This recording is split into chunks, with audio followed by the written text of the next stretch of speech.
Hi, I'm Brett Peterson, the Business Rogue.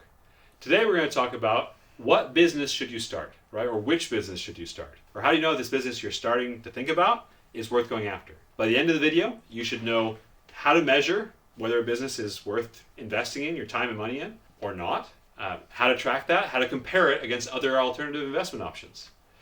As always, if you like this type of content, please hit the like button and the subscribe button. Also, please consider hitting the notification bell so you can get notified when these videos come up so you can see them in the first little while. All right, let's get started. When you're thinking about starting a business, there's some research you need to do. We've talked before about 3 things you need to know. What's your product or service?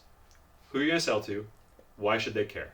Right? We've talked about that last 3 videos. Go back and look at that previous playlist if you haven't started that yet. But if you've gotten through those, right, you have an idea of what you're trying to sell, who you're going to try to sell it to, and why they should care.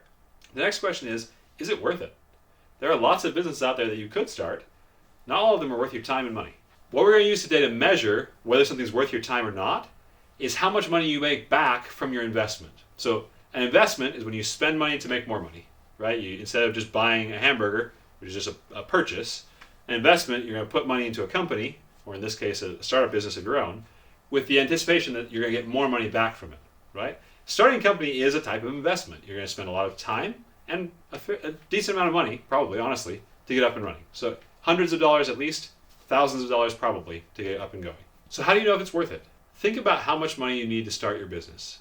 Okay, you come up with your product and service. Let's say I'm making candy suckers. You figure out that it's going to cost you $10 to make a mold for those little candy things.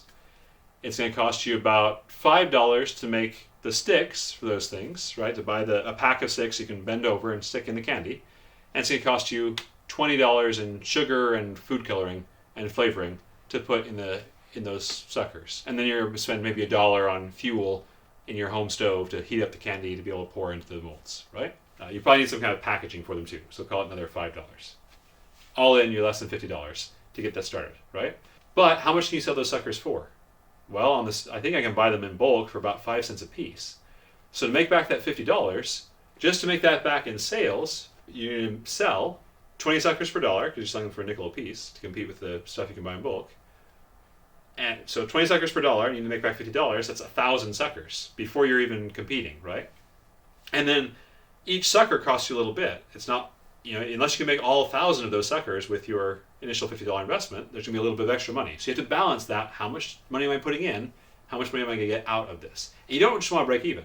If you're not going to make any money of this, don't do the project, right? If you're going to spend a lot of time and $50 and a lot of time to make back $50 and just break even, do something else. That's not a good investment of your time.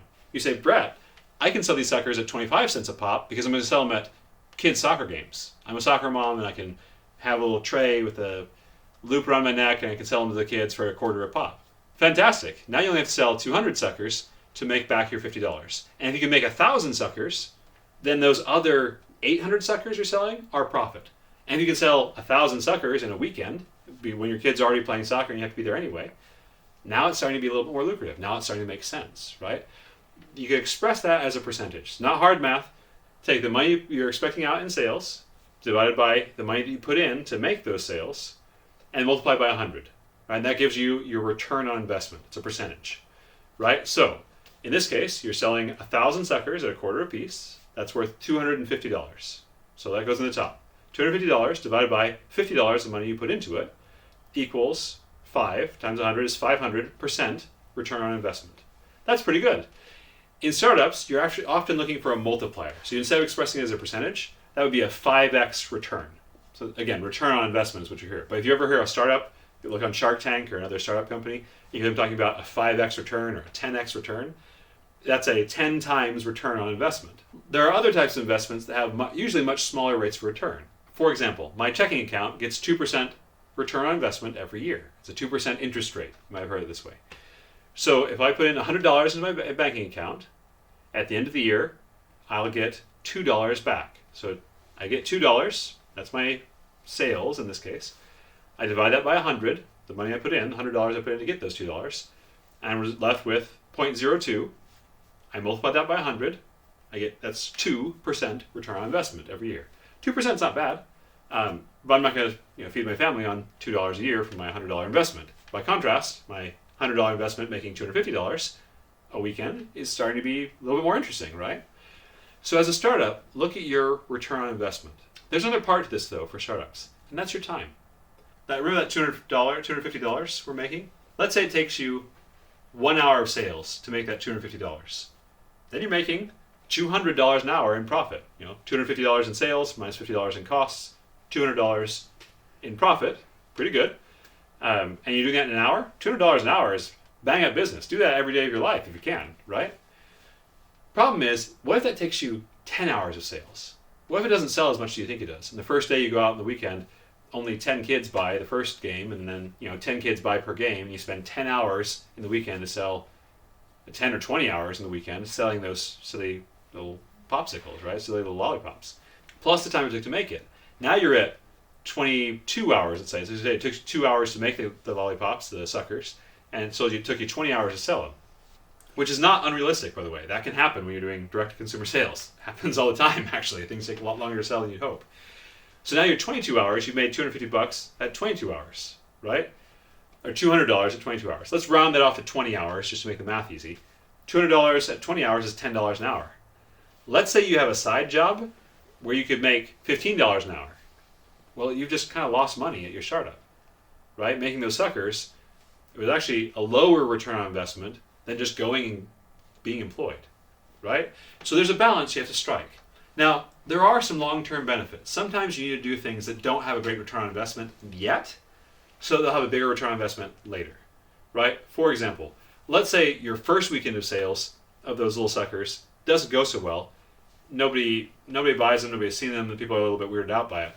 But then you try again the next weekend, it only takes you 15 hours to sell all those lollipops. And then the next weekend it takes you 10 hours to sell all those lollipops.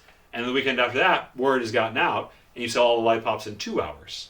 Your return on investment has gotten a lot better, even taking your time into account. So with this, think about how much money am I spending, and what's my return on that money? How much do I make out of it? And is that a multiple, 5x, or is it a percentage, 2%, right? Try to go for multiples. You want to more than double your money. You want to make more money than you put in, preferably by a decent amount. Second, how much time does it take you? For example, for me personally, there's a business I want to start. I have a really cool product. I think it's pretty cool. I'm excited about it. I'm pumped about it. I've talked to a very specific customer segment that are really excited about it, pumped about it. People are willing to pay $150 to $200 per item I'm going to sell in that segment. Fantastic. So far, so good, right? I know what job they're trying to do with it. It fills a very specific, imaginative niche. It's in the hobby and games market. You can see I like Dungeons and Dragons and role-playing games and some nerdy stuff. It goes right into that, so it's part of like my own hobbies and interests. Fantastic. So far, so good, right? Start this business. Hold on a second. Starting that business will take so much time, it'll take away from other things that are more important to me. It will take away from my day job, where I love my consulting work, and it would take away from my time to be able to do that. It would take away from my time to be able to do this YouTube channel. It would take away from my time with my family, right? And those are all things that are very valuable to me. The return on investment isn't there, even though great business idea, right customer segment, right opportunity, the return isn't there yet. As a startup business person, as an entrepreneur, you need to figure that out too. Is this worth my time? Is this the right investment for me now? As you start generating business ideas, you're going to come up with multiples of them. You're going to come up with a lot of them, actually. You're going to see lots of opportunities. As you start thinking this way, you'll see opportunities everywhere. You don't have time to go after all of them. You don't have money to go after all of them. You got to pick the ones that are the best for you in your life right now. What's going to give you the best return? Sometimes that's going to be money. Sometimes it's going to be enjoyment. What makes me the happiest? That's a fine way to think about return on investment. Yeah, this has a 10% return. That has a 10x return. But this is something I love and that's something I hate. Hey, that's a fair part of your calculations, right? Just know that going in. It's still worth it. It may not be as good as that one, but I like it more. That's fine. You can do that. But be conscious about that. Make that decision. Don't just stumble into the thing you like because you like it. And without having checked and made sure, yeah, this is where I want to put my money.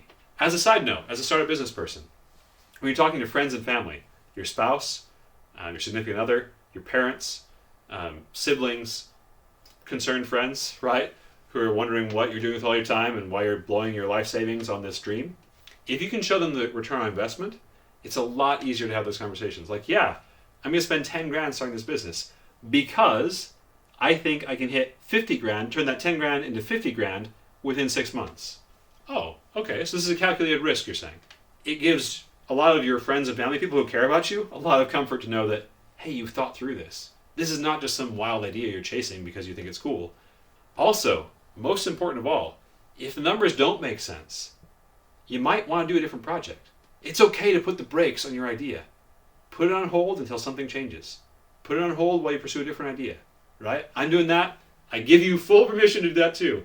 You're not a failure as a startup business person. You're not a failure as an entrepreneur.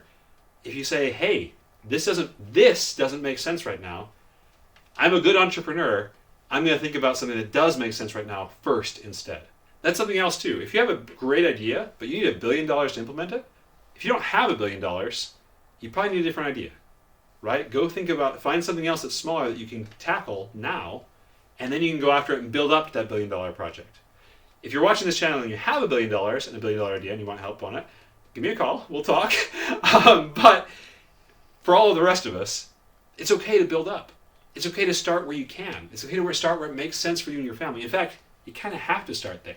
We'll talk another time about going after venture capital, the pros and cons of doing that. And it's possible to go after a big business that way. Absolutely. In certain fields especially, very doable. But in the meantime, think about, hey, is there something with this I could do right now? Okay, so my challenge this week, run the numbers. Take the project you've taken through this whole process, right? Your product or service, who you're going to sell to, why people should care, what job is being done, and run the numbers. What's your return on investment? If your return on investment's like looking like it's going to be 2%, run away. You have a lot of risk starting a business, right? There's going to be things that go wrong. If your payout is only like 2% or 5% or 10% or 25% or 50% or just about doubling your money, probably not worth it. If this is your first time out, especially if this is your first business you're starting, if it's not going to double your money, double your investment, the return on investment is probably not there, because there's things you're going to run into that you don't know about yet that are going to knock down those numbers. So you go in thinking you're going to make 3x, 3 times your money back, you'll actually end up making about double your money, or 50%. You'll have a 50% return instead of a 3x return, right? And you'll have to do it over a year and a half to make the investment you come up with. It's not going to go as smoothly as you hope here before you start, right? So if it doesn't even look good on paper, rethink it. Good entrepreneurs think through this. What's your return on investment going to be? What do you think your return on investment is going to be? And is that appealing? And if it's not, are there ways you can make it better? Or do you need to go to a different idea? Hope you've enjoyed this video. Please hit the like and the subscribe button. Hit the notification bell so you can see these as they come out. Good luck starting that business. We'll see you next time.